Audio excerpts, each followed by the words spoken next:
If you look at this last week's commitment of traders report, what you would see is somewhere in the neighborhood of 80,000 COMEX contracts were sold short.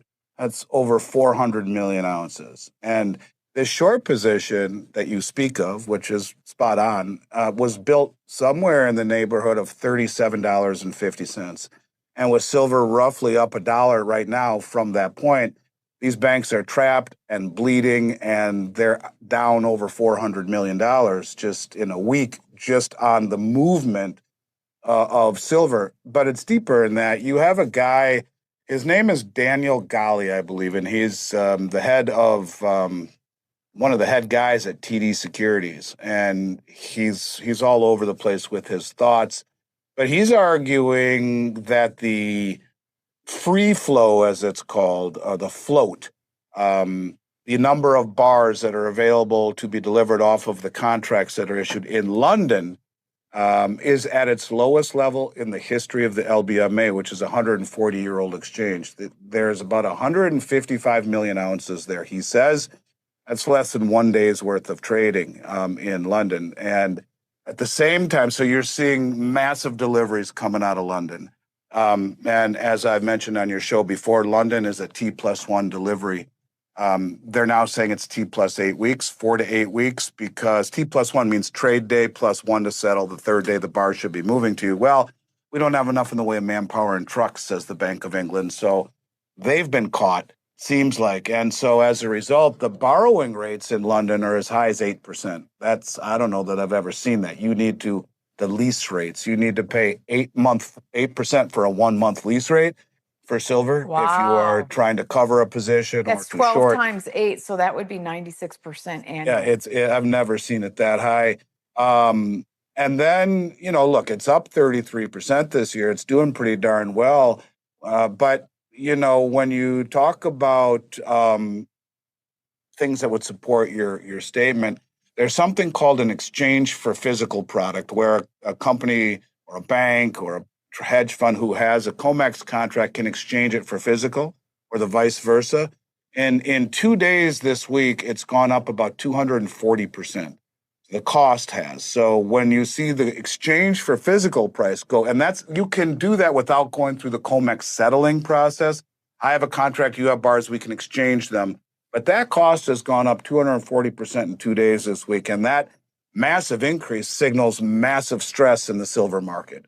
And it kind of means that the traders are scrambling to find physical silver, which is in short supply. This isn't a small move. This is a major move, and it reflects tight physical markets, lack of trust in the pricing or in the market itself. So yeah, you're right. Someone is dumping. That someone are commercial banks who are trying to keep it from busting through, but they're being challenged for the first time ever by very, very sophisticated traders, sovereign wealth funds largely, and even sovereign wealth funds masquerading, or central banks masquerading as sovereign wealth funds. Very, very wealthy, successful, sophisticated, informed traders are standing for delivery off of all of the exchanges in London, the United States, and even in Shanghai. So yes, it's a desperate attempt to keep the price down. But in years past, if you would have seen that the commercial banks hold the largest short position they've ever in silver right now. That's who's doing it. And to see the price react the way it was down this morning 50, 60 cents, and well, now it's up 25 cents. That's action we never have seen before. Never. Where, okay, we're going to knock the hell out of it as it comes into New York, and guess what? There's so much physical demand that it's up 25 cents. And so the price right now, let me get an accurate price right now real quick just to make my point. So if the position was put on at 37.50 and silver's at 38.31, you're talking roughly about $320 or $30 million down. The banks are in just a few days on that position. That's not chump change. And I wouldn't want to be that exposed over the weekend if I were them. So maybe some of that move up today where some of these banks trying to cover that position. But all I can tell you is that's as silly and stupid as a mud wall, because the demand for silver is outrageous at those levels. And from a technical standpoint, it's right at the top of the cup and handle formation that's 45 years old. It's the longest cup and handle formation which I've ever seen, which in technical analysis is as bullish as it gets. You combine that with spiking lease rates, you combine that with massive spiking costs in exchange for physical, massive delivery delays coming out of the exchanges because they're trading more silver than they have available and they're getting called on delivery. Yeah, it just seems that things are really changing and we're getting really, really close to the same breakout that gold had a year ago or several months ago. But typically silver slingshots and gold goes first, silver goes much further and faster on a percentage basis. So what do you think it's going to do? right Double? there. I mean, if it goes the same that gold has, and if it's at 37, Pretty close to a double. I mean, it should get to about 75. Well, I mean, and the funny thing is, if you took the price of gold right now of 33.50, almost just under, let's just use that as the price. 33.50 divided by, even if we say 50, which is just above its 200-year average, that's $67 an ounce. At $67 an ounce, that would represent the 200-year average right now in ratio between silver and gold. So I would say to you that yeah, the chances are that, I mean, 67 would be the average price of 200 years. It's coming out of the ground at 7-1. So yes, the potential for it to go well through 50. And if people buy today, and if it gets back to the industry standard over the last 200 years, they buy at 37 and it'll the system will correct to 67. Well, not only that, if you look at, and if you look at where the resistance is from here to 50, there's a little bit at like 41 and a little bit at 42.50. That resistance between the 1980 and the 2011 peaks that both touched right at or around 50, cumulatively in time, it hit those levels for maybe a few days max. That's nothing in the way of substantial resistance. And once it gets above those, there's nothing between it and 50. If it gets through 50, it's the same thing of gold breaking through 1900 or 2000, which was its previous all-time high, and then bang, it goes all the way up to 3,500. It's come back a little bit to 33.50. But the point of it is that, I mean, that was a massive move in a very short period of time once it got through resistance. And silver has been struggling for a long time to get through 31 and 32, and then bang, it got through it. And you saw how fast it jumped up, and now it's hit some more resistance. My guess is, based upon all of the metrics that we're talking about, they're trying hard to defend it here, to not let it get up to 39 again. If it does and gets through 40, all bets are off. The sky's the limit, really. I would say there are very few assets on the planet that have the asymmetrical pattern that silver does, low downside, high upside, and commercial banks that are trying real hard to keep it from going there as the rest of the world stands for delivery. Very dangerous setup for these banks. In fact, I don't know how any of the traders sleep at night going to sleep on a Friday. We'll see what happens tomorrow. So if I had to guess, it would be up tomorrow. And over the weekend is when a lot of things will happen. So what do you think of the sovereign wealth funds? You made a comment that the sovereign wealth funds are forcing some of their hands.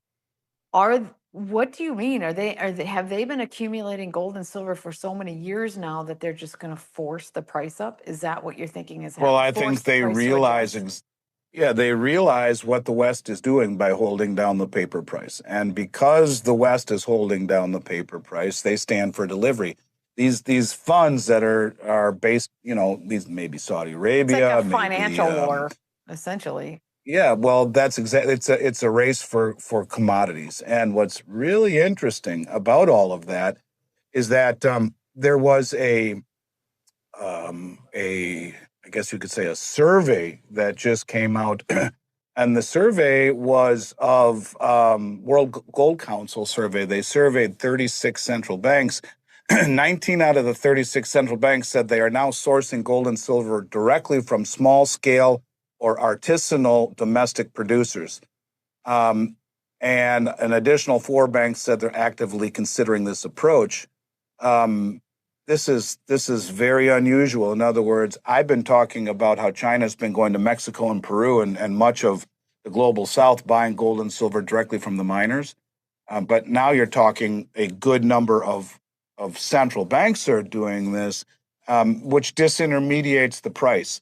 So they may be involved, as I believe they are, in suppressing the Western price. And then they go all around the world and they buy it everywhere, including doré bars and concentrate right from the miners, which are the doré bars are crudely refined bars before they are purified, and then the concentrate's a byproduct of all this.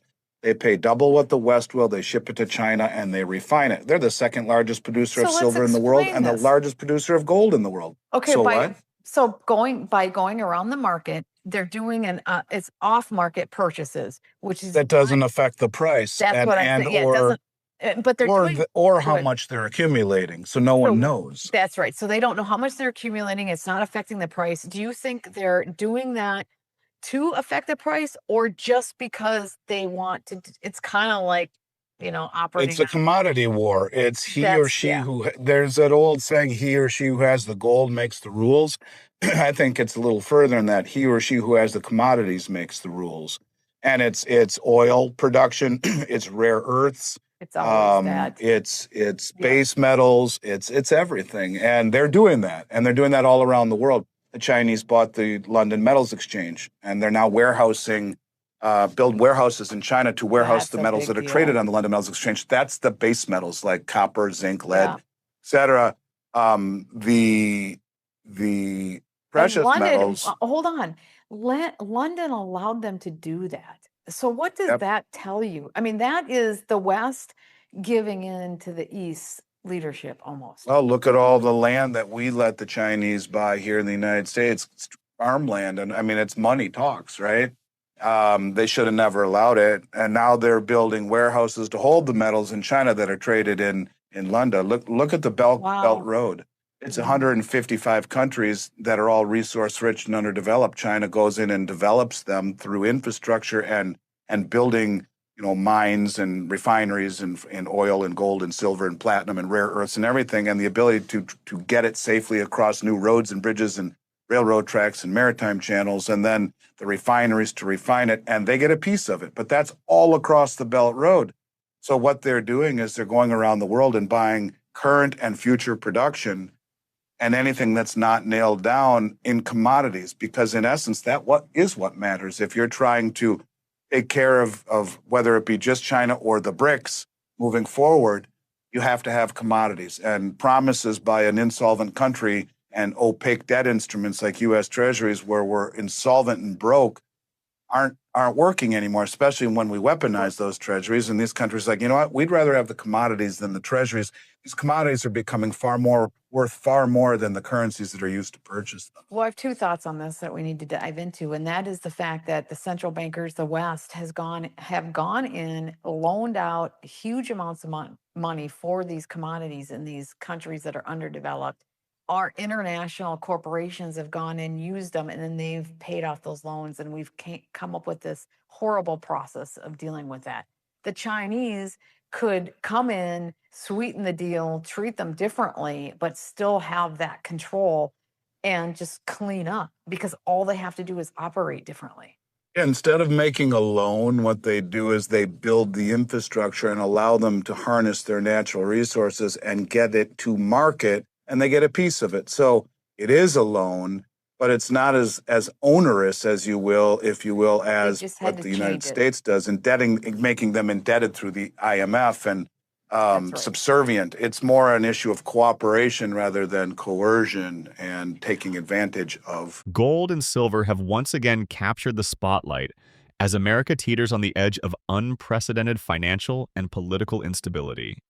With Donald Trump's recent surge in polling numbers despite multiple legal challenges, and the U.S. economy walking a tightrope of inflation, rate uncertainty, and record-breaking debt levels, it has become abundantly clear that the fiat system, rooted in endless money printing and blind trust, is broken. Gold and silver are not just alternative investments anymore.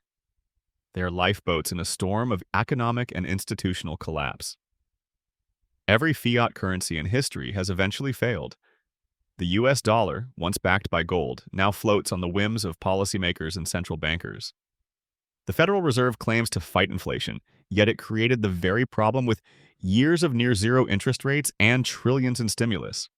And now, with CPI inflation numbers still sticky and consumer sentiment in freefall, they've cornered themselves into a lose-lose situation. Raise rates and tank the economy, or ease and ignite another inflation wave. Either way, fiat suffers. But physical gold and silver, finite, real, and time-tested, thrive. In the last few weeks, silver has quietly outperformed many other assets, pushing past key resistance levels while being largely ignored by the mainstream media. Gold, too, is testing all-time highs amid global central bank accumulation.